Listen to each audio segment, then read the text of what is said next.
السلام عليكم. السلام عليكم. السلام عليكم.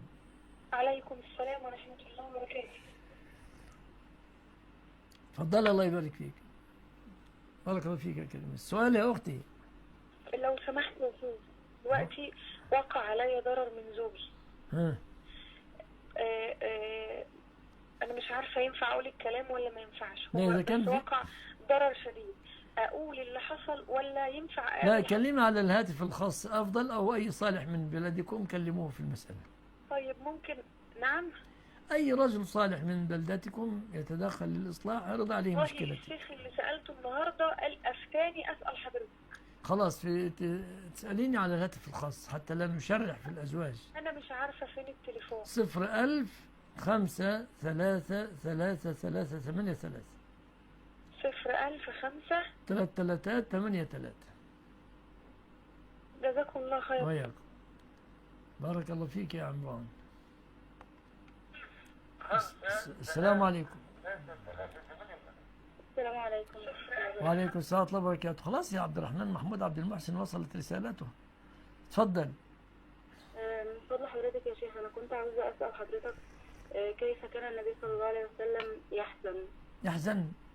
نعم. كيف كان يحزن؟ والله ما أعرف كيف كان يعني يحزن. احنا دلوقتي كلنا قلوبنا فيها حزن وكده وعايزين يعني حتى الحزن نفتكر ربنا سبحانه وتعالى فيه وكده.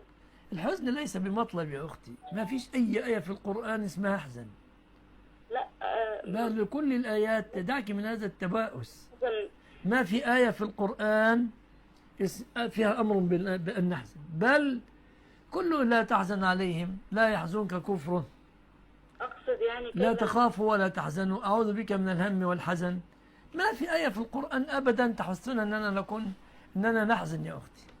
أقصد كيف نتعامل مع الحزن. نتعامل مع الحزن بالصبر والرضا بقضاء الله والتعوذ بالله من الحزن، من الحزن. أريد أن أستفتي حضرتك. اسألي أسئلة عاقلة يعني عشان بس تفضلي. أخي شرع في مشروع في زواج يعني. الله يتم عليه بالخير. اللهم امين. فهو ربنا يعني اكرمه ان هو طلع عمره. في اثناء الطواف بيقول جالي هاتف او شيء قال لي ما تكملش في الموضوع ده.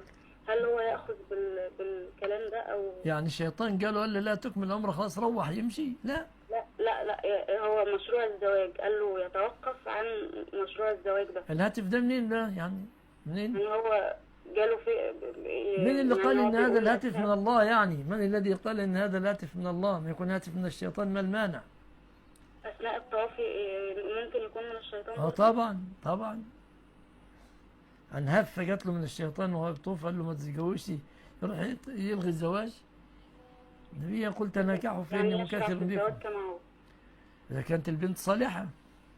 صالحة وما شاء الله، يعني كل الظاهر منها ما شاء الله عليها، يعني ما شاء الله ما فيهاش أي صفة سيئة. خلاص توكلوا على الله. تمام. متشكرة جدا. الله يبارك فيك. غريبة هاتف قالوا. السلام عليكم. السلام عليكم. مرحبا شيخ طلعت عرفها. ومرحبا يا ابراهيم بن موسى. تفضل.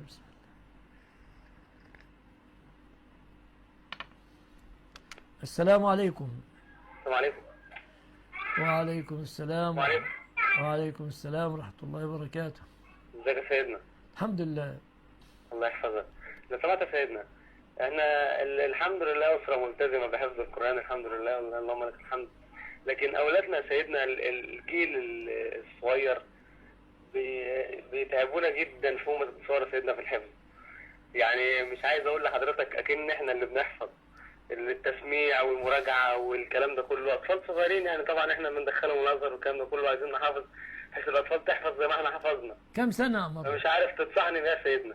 والله لا تشق عليهم ولا تشق على نفسك. المتيسر يعني المتيسر يأخذونه، يعني اضبطهم فقط، رغبهم كثيرا في الكتاب العزيز، ترغيب سورة ترغيب وترهيب أحيانا خفيف، لكن لا تشق على نفسك. طيب لو تنصحني سيدنا، انا جه في بالي كده ان انا اركنهم مثلا وليكن فتره لحد ما يكبروا شويه مثلا. كم أعمرهم؟ كم أعمرهم؟ انا عندي بنت 4 سنين وولد داخل مدرسة ولا ابتدائي. لا تشق عليهم، الله يسلمك. الله يحفظك سيدي. رغبهم وإن شاء الله يكون في الخير.